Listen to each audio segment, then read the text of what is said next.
ఆంధ్రప్రదేశ్ ఇక ఏపీ రాజధాని అమరావతి నిర్మాణంపై ప్రభుత్వం వేగంగా అడుగులు వేస్తోంది. త్వరలో అమరావతి రాజధాని పనులు ప్రారంభమవుతున్న నేపథ్యంలో నిన్న సచివాలయంలో సబ్ కేబినెట్ భేటీ అయింది.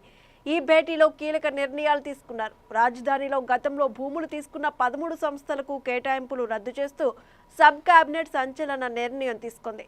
దానికి సంబంధించి ఆమోదం కూడా తెలిపారు. సబ్ కేబినెట్ తీసుకున్న నిర్ణయంపై మరింత సమాచారం మా ప్రతినిధి రాజేష్ అందిస్తారు. రాజేష్, చెప్పండి, నిన్న సచివాలయంలో సబ్ కేబినెట్ భేటీ అయింది, డీటెయిల్స్ ఏంటి? రైట్ సుష్మా, నిన్న సచివాలయంలో నిన్న రెండో బ్లాక్లో కూడా క్యాబినెట్కి సంబంధించి సబ్ కమిటీ అయితే భేటీ అయింది. భేటీలో పలు కీలక నిర్ణయాలు తీసుకున్నారని చెప్పవచ్చు. పూర్తిగా రాజధాని పనులకు సంబంధించి త్వరలోనే పనులు ప్రారంభమవుతున్న నేపథ్యంలో కొన్ని కీలక నిర్ణయాలు అయితే తీసుకున్నారని చెప్పుకోవచ్చు. పూర్తిగా 2014 నుంచి 2019 అప్పుడు టీడీపీ బీజేపీ ప్రభుత్వం ఏదైతే ఉందో ఆ ప్రభుత్వంలో ఉన్నప్పుడు చంద్రబాబుకు సంబంధించి అంటే రాజధాని నిర్మాణానికి సంబంధించి చంద్రబాబును చూసి 58 రోజుల్లోనే 33,000 ఎకరాలు రైతులు ఇచ్చిన పరిస్థితి అయితే ఉందని చెప్పుకోవచ్చు. అయితే దాదాపు 131 సంస్థలకే అప్పుడు ప్రభుత్వం అయినా భూములు కేటాయించడం జరిగింది. పూర్తిగా పనులకు సంబంధించి కూడా కొన్ని పనులు కూడా స్టార్ట్ చేశారని చెప్పుకోవచ్చు. అయితే 2019లో వైసీపీ అధికారంలోకి రావడంతో 3 రాజధానులను వేసే చెప్పడంతో కొంత రాజధాని నిర్మాణం అనేది ఆగిపోయిన పరిస్థితి అయితే ఉంది. దీంతో 131 సంస్థలకు ఏదైతే గతంలో కేటాయించారో ఆ భూముల్లో నిర్మాణం అనేది కూడా ఆగిపోయిందని చెప్పుకోవచ్చు. దానికి సంబంధించి పూర్తిగా మళ్ళీ 2024 కూటమి ప్రభుత్వం అధికారంలోకి వచ్చిన తర్వాత ఇప్పటి వరకు కూడా కొంత వైసీపీ ప్రభుత్వంలో ఉన్నప్పుడు కొన్ని లీగల్గా కూడా కోర్టులో కేసులు వేసిన నేపథ్యంలో ఆ కేసును క్లియర్ చేసుకుంటూ మళ్ళీ ఎలక్షన్స్ కోడ్స్ కూడా మధ్యలో వస్తూ ఉన్నాయి. వీటన్నిటిని కూడా దాటుకుంటూ కూటమి ప్రభుత్వం 8 నెలల పాలన పూర్తి అయిన తర్వాత పూర్తిగా రాజధాని నిర్మాణానికి సంబంధించి త్వరలోనే పనులు ప్రారంభించాలని కీలక నిర్ణయం తీసుకున్నారు. దానికి సంబంధించి నిన్న సచివాలయంలో క్యాబినెట్ సబ్ కమిటీ కూడా భేటీ అయింది. పూర్తిగా భూములకు సంబంధించి అనేక నిర్ణయాలు తీసుకున్నారని చెప్పుకోవచ్చు. ఏదైతే 131 సంస్థలకి కేటాయించిన భూములని అందులో దాదాపు 16 సంస్థలకు సంబంధించి భూముల విస్తీర్ణంలో మార్పులు చేశారు. 2 సంస్థలకు సంబంధించి వేరే చోట భూములు కేటాయించారు. 31 సంస్థలకు సంబంధించి కూడా కొన్ని భూములు కూడా రద్దు చేసినట్టుగా తెలుస్తుంది. పూర్తిగా దానికి సంబంధించి అంటే కొన్ని కారణాలతో కూడా వాటి మీద కొన్ని కీలక నిర్ణయాలు అయితే తీసుకున్నారని చెప్పుకోవచ్చు. ఎందుకంటే కొన్ని చోట్ల పనులు ప్రారంభించలేదు. కొంత తర్వాత వైసీపీ ప్రభుత్వం వచ్చిన తర్వాత కొన్ని సంస్థలు కూడా ఆగిపోయిన పరిస్థితి అయితే ఉందని చెప్పుకోవచ్చు. సో దీంతో మొత్తం కూడా 31 సంస్థలకు సంబంధించి కొన్ని మార్పులు చేర్పులు జరిగింది. 13 సంస్థలకు పూర్తిగా రద్దు చేశారు. 16 సంస్థలు అయితే మార్పులు చేశారు. 2 సంస్థలకు అయితే వేరే చోట కేటాయింపు చేశారు చెప్పుకోవచ్చు. ఎందుకంటే కొద్దిసేపటి క్రితమే మంత్రి నారాయణ అసెంబ్లీలో కూడా మాట్లాడుతూ రాజధాని మీద కొన్ని కీలక నిర్ణయాలు అయితే తీసుకున్నామని చెప్పడం జరిగింది. పూర్తిగా నిర్మాణానికి సంబంధించి ఇప్పటికే టెండర్లు పిలుస్తున్నారు. ఆ టెండర్లకు సంబంధించి సిఆర్డీఏ అనేది అఫీషియల్గా కూడా పర్మిషన్ ఇచ్చిన నేపథ్యంలో పూర్తిగా 1-2 రోజుల్లోనే ఈ రాజధాని నిర్మాణ పనులు ప్రారంభమవుతాయి అంటూ కూడా ఒక క్లారిటీ అయితే ఇచ్చారని చెప్పుకోవచ్చు. దాదాపు 65,000 కోట్ల వరకు కూడా రాజధాని నిర్మాణానికి ఖర్చు అవుతుందని కూడా ఇప్పుడే కూటమి ప్రభుత్వం ఒక అంచనాకు వచ్చినట్టుగా తెలుస్తుంది. దానికి సంబంధించి కూడా కేవలం 3 సంవత్సరాల్లోనే రాజధాని నిర్మాణం అనేది ఖచ్చితంగా పూర్తి చేస్తామంటూ కూడా కొద్దిసేపటి క్రితం మంత్రి నారాయణ అసెంబ్లీలో కూడా ప్రకటించారు. ఇక అంతేకాకుండా రాబోయే రోజుల్లో పూర్తిగా హైటెక్ అంటే ప్రపంచంలోనే టాప్ 5 రాజధానుల్లో అమరావతి ఉండేలాగా కూడా ఇప్పటికే డిజైన్ కూడా చేసామంటూ అంటూ కూడా చెప్పడం జరిగింది. పూర్తిగా ఏదైతే వైసీపీ ప్రభుత్వం చేస్తున్న ఆరోపణల మీద కూడా ఆయన తిప్పికొట్టారని చెప్పుకోవచ్చు. ఏదైతే 1,00,000 కోట్ల వరకు కూడా రాజధాని నిర్మాణానికి ఖర్చు అవుతుందంటూ కూడా వైసీపీ వాళ్ళు కొంత అసత్య ప్రచారం చేస్తున్నారు. దానికి సంబంధించి అలాంటిదేమీ లేదు. పూర్తిగా 65,000 కోట్ల వరకు ఖర్చు అవుతుంది. దానికి సంబంధించి ఇప్పటికే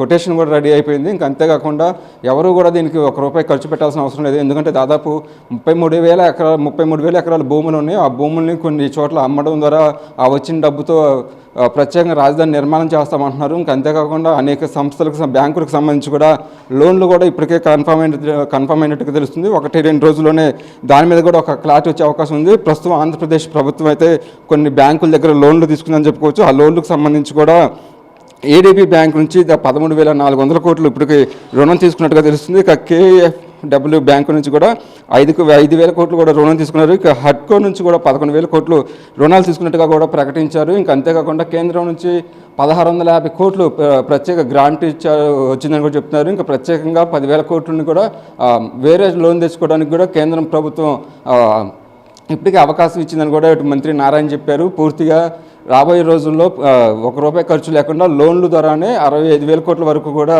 సమకూర్చి రాజధాని నిర్మాణం చేస్తామంటూ కూడా అసెంబ్లీ వేదికగా కూడా ప్రకటించారు. పూర్తిగా వైసీపీ ప్రభుత్వం చేసిన ఆరోపణలకు సంబంధించి కూడా ఆయన కౌంటర్ ఇచ్చాడు. ఇంకా రాజధాని నిర్మాణానికి సంబంధించి కూడా మొత్తం కూడా ఒక ప్రణాళిక అనేది ఫిక్స్ అయిందని చెప్పుకోవచ్చు. 5,000 ఎకరాల్లో రాజధాని నిర్మాణం ఉంటుందని కూడా చెప్పడం జరిగింది. అక్కడ మౌలిక వసతులు, రోడ్లు, అలాగే హైకోర్టు బిల్డింగు, సచివాలయం బిల్డింగులు కావచ్చు, ప్రభుత్వ రంగ సంస్థలు మొత్తం 106 ప్రభుత్వ రంగ సంస్థలు కూడా ఈ 5,000 ఎకరాల్లో ఉండే విధంగా కూడా ఇప్పటికే డిజైన్ అయితే పూర్తి చేశారు. ఇక మెయిన్ రోడ్లు 165 అడుగులు ఉండే విధంగా కూడా ఉంటుంది. ఇక 185 అడుగులతో 2 ఏళ్లలో పూర్తి చేస్తామని కూడా చెప్పారు. అంటే ఔటర్ రింగ్ రోడ్డుకు సంబంధించి కూడా అక్కడ 180 దాదాపు 180 కిలోమీటర్ల వరకు కూడా ఇప్పటి వరకు ఔటర్ రింగ్ రోడ్డుకు సంబంధించి ఒక రూట్ మ్యాప్ కూడా సిద్ధం చేశారని చెప్పుకోవచ్చు. మొత్తం అమరావతిలో 131 సంస్థలకు సంబంధించి కూడా 1,277 ఎకరాలు గతంలో కేటాయించారు. దానికి సంబంధించి 5 ఏళ్ళు జరిగిన పరిణామాలతో పూర్తిగా రద్దు చేయడం, అలాగే కొన్ని చోట్ల మార్చడంతో 1,277 ఎకరాల్లో కొన్ని మార్పులు అయితే జరిగినాయని చెప్పుకోవచ్చు. ఇంకా రాజధాని నిర్మాణానికి సంబంధించి పూర్తిగా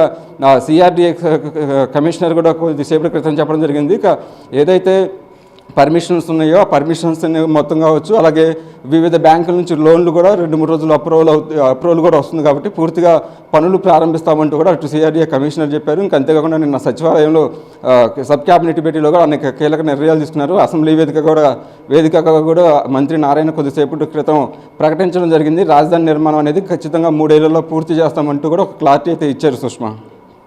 రైట్ రాజేష్, అయితే 13 సంస్థలకైతే కేటాయించిన భూములను కూడా రద్దు చేసినట్టుగా కూడా తెలుస్తుంది. అంటే గతం టీడీపీ ప్రభుత్వం ఉన్నప్పుడు కేటాయించిన భూములా, లేదంటే వైసీపీ వచ్చిన తర్వాత ఏవైనా మార్పులు చేయడం వల్ల కేటాయించిన భూములా అవి?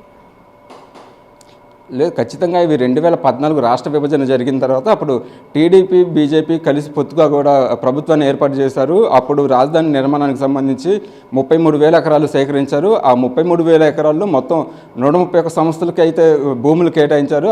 ఆ కేటాయించిన భూముల్లో ఆ 5 ఏళ్ల పాటు కూడా కొంత నిర్మాణాలు జరిగినాయి. అయితే 2019 నుంచి 2024 వైసీపీ ప్రభుత్వం దిగిపోయే వరకు కూడా కొన్ని సంస్థలకు సంబంధించి పూర్తిగా పనులు ఆగిపోవడంతో మొత్తం 13 సంస్థలకు సంబంధించి భూములు రద్దు చేశారు. అంటే కేవలం ఇవి టీడీపీ, బీజేపీ 2014లో అధికారంలోకి వచ్చినప్పుడు కేటాయించిన భూములు ఇవి. వీటిని పూర్తిగా వైసీపీ ప్రభుత్వంలో నిర్మాణం ఆగిపోవడంతో ఇప్పుడు మళ్ళీ కూటమి ప్రభుత్వం వచ్చింది కాబట్టి ఈ నిర్మాణాల మీద ఫోకస్ చేశారు. ఆ సంస్థలు మళ్ళీ ఇప్పుడు ముందుకు రాలేదని తెలుస్తుంది. దానికి సంబంధించి కొన్ని లీగల్ ప్రాబ్లమ్స్ కూడా ఉండటంతో ఆ సంస్థలకు సంబంధించి పూర్తిగా 13 సంస్థలకు సంబంధించి పూర్తిగా భూములు అయితే రద్దు చేశారు. ఇక 31 సంస్థలకు సంబంధించి కొన్ని మార్పులు కూడా చేశారు. అంటే ఆ విస్తీర్ణంలో కొన్ని మార్పులు చేశారు. 2 సంస్థలకు సంబంధించి భూ కేటాయింపులు వేరే చోట చేశారు. పూర్తిగా 1,277 ఎకరాల్లో అయితే ఈ మార్పులు చేర్పులు జరిగినాయి. దానికి సంబంధించి నిన్న అఫీషియల్గా సబ్ క్యాబినెట్గా కూడా ఆమోద ముద్ర కూడా వేశారు. ఎందుకంటే పూర్తిగా 1-2 రోజుల్లోనే రాజధాని నిర్మాణ పనులు అనేది వేగవంతం